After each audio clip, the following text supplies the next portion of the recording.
वैसे तो अगर किसी ने पूछा कि सर सवाल कहाँ से आता, तो मैं सीधा सिंपल में एक ही लाइन में जवाब दूंगा, बोर्ड के बुक में से ही सवाल आते हैं।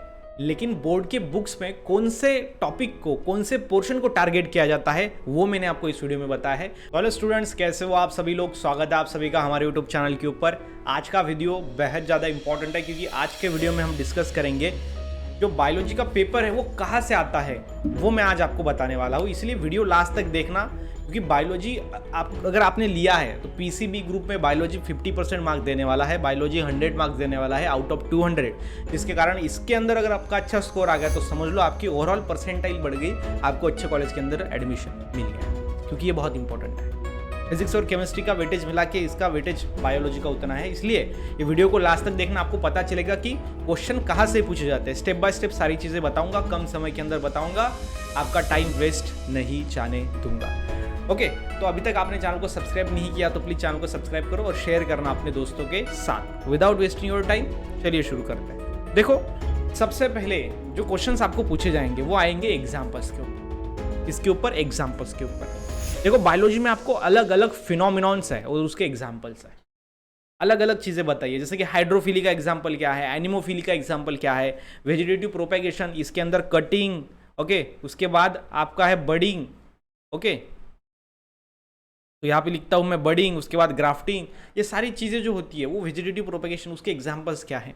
क्रोमोसोमल डिसऑर्डर से एग्जाम्पल्स कौन से हैं, डिसीज और उसके कॉजेटिव एजेंट्स कौन कौन से हैं, ओके, कोडोमिनेंस, इनकम्प्लीट डोमिनेंस, ऐसे बहुत सारे फिनोमिनॉन्स एंड ये जो टॉपिक्स है वो आपको मिल जाएंगे जिसके एग्जाम्पल्स है।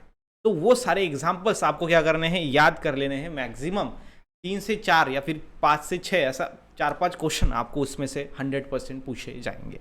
समझ में आ रहा है? यस। तो सबसे पहले आपकी क्या फैसिलिटी होनी चाहिए, अब ये यहाँ से सवाल पूछा जाते हैं, अब आप वहाँ पे फोकस करोगे। समझ में आ रहा है? यस। तो यहाँ से पूछे जाते हैं हाइड्रोफिली, एनिमोफिली, ये सारे जो इसके एग्जाम्पल्स हैं। 11th और 12th के बायोलॉजी में आपको पता है 12th के आपको 15 चैप्टर्स है, कितने हैं? 15 चैप्टर, 15 चैप्टर, और आपको 11th के हैं 4 चैप्टर, टोटल मिला के हो गए आपके 19 चैप्टर। सो 19 चैप्टर में जितने भी सारे एग्जाम्पल्स है उसके ऊपर थोड़ा ध्यान दीजिएगा, क्योंकि वहाँ से मैक्सिमम क्वेश्चन आने के चांसेस है, प्रोबेबिलिटी है, और हर साल आते हैं। क्योंकि अगर आप PYQ उठा के देखोगे तो आपको पता चल जाएगा कि नहीं, पूछे जाते हैं। उसके बाद जो सेकंड टॉपिक्स है जिसके ऊपर सवाल पूछे जाते हैं वो है आपका चार्ट्स। क्या है? चार्ट्स है। यस, चार्ट्स पे सवाल पूछे जाते हैं। अब चार्ट्स कौन कौन से है सर, स्टूडेंट को बताने के लिए हमने पूरा रिसर्च करके ये वीडियो बनाया है, पूरा काम, पूरी मेहनत करके साथ 100% एफर्ट के साथ आपको पता है वीडियो हम बनाते हैं।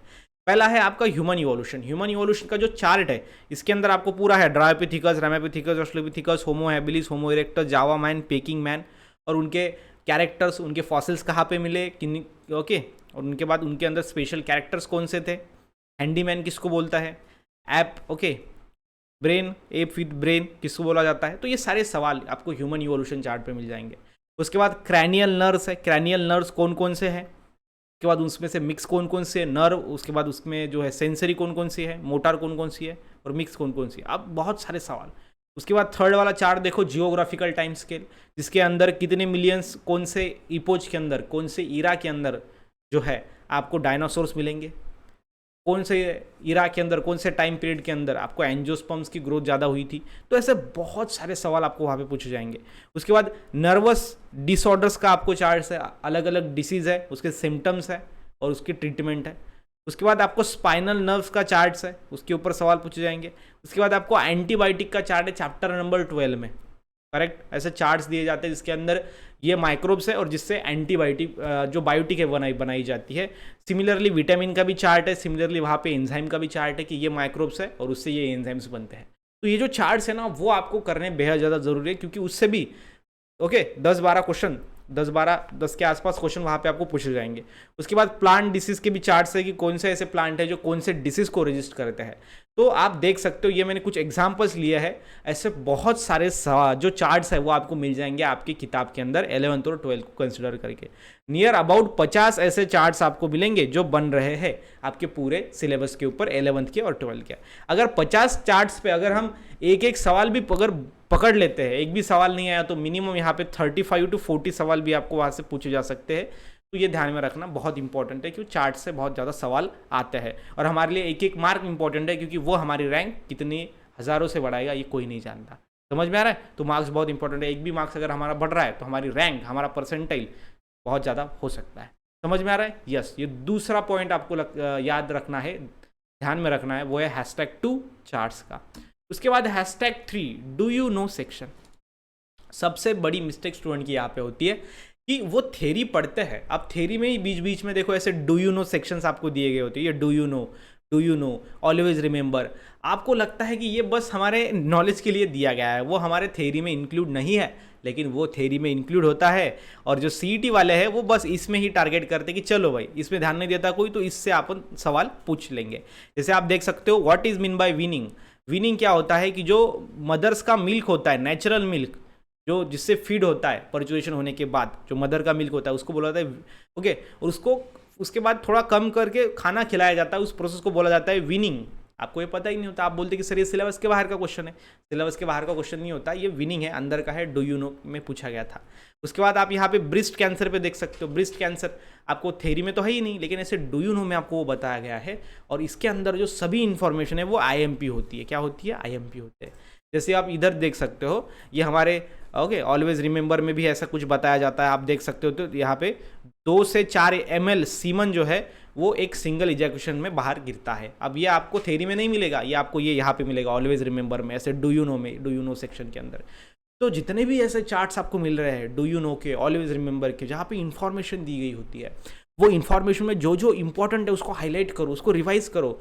इसमें से भी आपको 10-12 क्वेश्चन मिल जाएंगे। ठीक है, तो देखना आप, मैं जो बोल रहा हूँ वो अगर फॉलो करोगे ना तो देखना 100% आपको पता चलेगा कि नहीं सर ने जो बोला था ना वो आया था। इस साल मैंने बोर्ड का पेपर बताया, मैक्सिमम सवाल उसमें से ही आए, तो इसीलिए ध्यान देना मेरी चीज़ों के ऊपर। उसके बाद नेक्स्ट में देखते हैं डायग्राम बेस्ड क्वेश्चन। कौन से होते हैं? Diagram based question. Diagram based question आपको 5 से 6 मिलेंगे, ज़्यादा नहीं मिलेंगे आपको। ठीक है, तो ये डायग्राम बेस्ड क्वेश्चन आप देख सकते हो, अलग अलग डायग्राम्स आपको मिल जाएंगी। नियर अबाउट 50 से 60 डायग्राम्स आपको मिल जाएंगे पूरे चैप्टर्स के अंदर, जिसके ऊपर सवाल पूछे जा सकते हैं। तो सभी डायग्राम्स आपको करके जाना है, वो आपके लिए बहुत ज़्यादा इंपॉर्टेंट है। #टिप नंबर 4 और #टिप नंबर 5 लास्ट का जो हमारा टिप है जिसके ऊपर सवाल आते हैं वो है अपना सॉल्विंग क्वेश्चन। अब जैसे फिजिक्स के अंदर न्यूमेरिकल्स होते हैं जिनको सॉल्व करना पड़ता है, क्या करना पड़ता है? उसको सॉल्व करना पड़ता है। सिमिलरली बायो के अंदर भी कुछ ऐसे सवाल होते हैं जिनको सॉल्व करना पड़ता है, जिसको कैलकुलेशन करना पड़ता है। समझ में आ रहा है? जैसे चैप्टर नंबर 1 में है कि कितने डिवीजन लगेंगे, मतलब क्या, मेल गैमेट बनने में कितने डिवीजन लगेंगे, फीमेल गैमेटोफाइट बनने में कितने डिवीजन लगेंगे, वो सारे सवाल। नंबर ऑफ क्रोमोसोम आपको बोला जाता है कि हाँ रूट उसके कॉटिलेडॉन में इतने क्रोमोसोम है तो बताइए उसके एंडोस्पर्म में कितने होंगे। अगर उसके सीड में इतने, अगर डिप्लॉयड में इतने क्रोमोसोम है तो बताइए उसके एंडोस्पर्म में कितने क्रोमोसोम रहेंगे। तो ऐसा ये थोड़ा न्यूमेरिकल टाइप, थोड़ा आपको माइंड को थोड़ा क्या करेगा, ये घुमाएगा, थोड़ा आपको माइंड इधर लगाना पड़ेगा, तब जाके वो सवाल का आंसर आएगा। तो ऐसे कुछ सवाल होते हैं जो कॉम्प्लिकेटेड है, तो वो आपको देख लेने हैं। चैप्टर नंबर 2 में आपको ड्यूरेशन या फिर टाइम पे पूछा जाता है। ठीक है, कितना टाइम लगेगा। ओके, चैप्टर नंबर 3 में सबसे इंपॉर्टेंट क्रॉसेस। चैप्टर नंबर 3 में एक चीज बहुत इंपॉर्टेंट है, वो है क्रॉसेस, जिसके अंदर आपको हीमोफीलिया, राइट, यस, हीमोफीलिया है। उसके बाद आपको कलर ब्लाइंडनेस है। क्या है? Colour blindness. उसके बाद आपको क्या है, आपको अलग अलग डिसीज आपको यहाँ पे दिख जाएंगे, जिसके ऊपर आपको चार्ट्स में पूछे जाते हैं कि ये अगर मेल है, कैरियर में मेल है, तो वो अगर कलर ब्लाइंड फीमेल के साथ मैरी हो गया तो प्रोजेनी कैसी होगी। तो ऐसे बहुत सारे सवाल, मतलब ये कॉम्प्लिकेटेड सवाल है। यहाँ पे चाहिए माइंड, थोड़ा माइंड लगाना पड़ेगा, थोड़ा ब्रेन आपको यूज़ करना पड़ेगा। क्या यूज़ करना पड़ेगा? ब्रेन। तो जब आप माइंड पावर यूज़ करेंगे तभी आप उस सवालों को सॉल्व कर पाओगे। इसलिए ये ऐसे थोड़े कॉम्प्लिकेटेड सवाल होते हैं, इसके आपको पूरी लिस्ट बनानी है। ठीक है, ये ज़्यादा चैप्टर्स में नहीं है, चैप्टर नंबर 1, 2, 3 में मिल जाएंगे, 4th में भी आपको मिल जाएंगे। ठीक है, उसके बाद चैप्टर नंबर 5 में भी है। चैप्टर नंबर 5 में आपका जो सवाल है आप देख सकते हो, जो सॉल्विंग है, हार्डी-वेम्बर प्रिंसिपल। हार्डी-वेम्बर जो प्रिंसिपल है, ठीक है, हार्डी-वेम्बर प्रिंसिपल, उसके ऊपर भी सवाल आते हैं आपको न्यूमेरिकल बेस थोड़े, ओके, जो सॉल्व करके बाद आपको आंसर आते हैं। तो इस तरीके से जो सवाल सॉल्व करने के बाद थोड़ा माइंड लगाना पड़ेगा उसके ऊपर, कितने डिवीजन लगेंगे। आपको यहाँ पे बोला जाता है चैप्टर 1 में इतने सीड के बनाने के लिए कितने डिवीजन्स लगेंगे, ऐसे सवाल। समझ में आ रहा है? 100 सीट्स बनाने के लिए कितने डिवीजन लगेंगे, 200 सीट बनाने के लिए कितने डिवीजन लगेंगे, कितने माइटोटिक डिवीजन लगेंगे, कितने मियोटिक डिवीजन लगेंगे। तो ये थोड़ा माइंड लगाना पड़ेगा, थोड़ा ब्रेन उसके ऊपर यूज़ करना पड़ेगा। तो ऐसे सवाल आपको 10 से 15 आराम से पूछे जाते हैं, 20 तक ये सवाल होते हैं, क्योंकि आपका जो ओवरऑल आपका जो पेपर होता है ना 100 मार्क्स का, 100 मार्क्स में सभी के सभी हार्ड होते हैं क्या? नहीं, उसमें से 30 क्वेश्चन ईजी होते हैं, 20 से 30 क्वेश्चन, उसमें से 50 क्वेश्चन एवरेज होते हैं, और उसमें से बाकी के जो 20 क्वेश्चन हैं वो आपको 20 से 25 क्वेश्चन हार्ड होते हैं। समझ में आ रहा है? पेपर ऐसा बनाया जाता है कि जो इजी वाला स्टूडेंट है, जिसको मीडियम पढ़ाई जिसने किया है उसको मीडियम मार्क्स मिलेंगे, जिसने अच्छा पढ़ाई किया है वो टफ क्वेश्चन सॉल्व कर पाएगा, जिसने एवरेज किया है वो टफ क्वेश्चन सॉल्व ही नहीं कर पाएगा। ठीक है, तो ये जो क्वेश्चन पेपर है वो ऐसा डिजाइन किया जाता है सबके लिए, जैसा जिसने पढ़ाई किया जितना उतना उसको मार्क्स मिल जाएगा, सिंपल में। Okay, yes sir. तो ये आप ध्यान में रख सकते हो, एवरेज पढ़ाई करके आप पूरा पेपर सॉल्व नहीं कर सकते हो, क्योंकि उसके अंदर कुछ ऐसे सवाल होते हैं जो जिसने अच्छा पढ़ाई किया है वही उसको सॉल्व कर सकता है, और कुछ ऐसे सवाल होते हैं जो बहुत ईजी होते हैं, जिसने बहुत पढ़ाई किया है उसको लगता है कि ये क्या सवाल पूछा गया, इतना सवाल ईजी होता है क्या, ऐसा उनको लग सकता है। समझ में आ रहा है? तो ये 5 टिप मैंने आपको बताई। #5 सॉल्विंग क्वेश्चन जो होते हैं, जहाँ पे माइंड यूज़ किया जाता है, वो आपको देखना है, उसकी लिस्ट बनानी है, उसके ऊपर सवाल आएंगे। 4th नंबर का है हमारा डायग्राम बेस्ड क्वेश्चन, वो पूछे जाएंगे। तो डायग्राम जितने भी आती है इंपॉर्टेंट, उसको पढ़ लो, उसको रट लो, उसको बना लो। 3rd नंबर का है do you know section, always remember section, chart में अंदर इन जो इन्फॉर्मेशन होती है उसको हाईलाइट करो, रिमेंबर करो, सवाल उसके ऊपर आएंगे। 2nd में है आपका चार्ट्स, जितने भी सारे चार्ट्स आपको है, जैसे कि मैंने एग्जाम्पल के तौर पे यहाँ पे आपको दिया है, ये आप देख सकते हो, एग्जाम्पल मैंने बताया है। ऐसे अलग अलग जितने भी सारे चार्ट्स आपको पूछे जाते हैं चैप्टर नंबर 12 और 11 से, वो कर लो, वो रट लो, याद कर लो, उसके ऊपर कितने सवाल बनते हैं उसको लिख लो। और टिप नंबर जो फर्स्ट है वो है एग्जाम्पल्स, जो अलग अलग फिनोमिनॉन्स है, अलग अलग टॉपिक्स है, उसके एग्जाम्पल्स आप ध्यान में रख लो, मैक्सिमम सवाल आपको वहाँ से मिल जाएंगे। तो ये जो मैंने आपको बताया, अगर ये भी आप करके जाते हो तो समझ लो 50 से 60 मार्क, ठीक है, जो मैंने आपको बताया वो अगर पूरे जी जान आपने अगर उसके अंदर लगा दी कि नहीं सर हार्डवर्क करेंगे, हार्डवर्क के बिना तो कुछ होगा नहीं, तो अगर आपने भी कर दिया तो 50 से 60 मार्क्स आप आराम से ले पाओगे। आपको समझेगा कि नहीं अरे यार सर ने बताया तो पहले ही हमको समझ में आ गया कि यहाँ से सवाल आएंगे।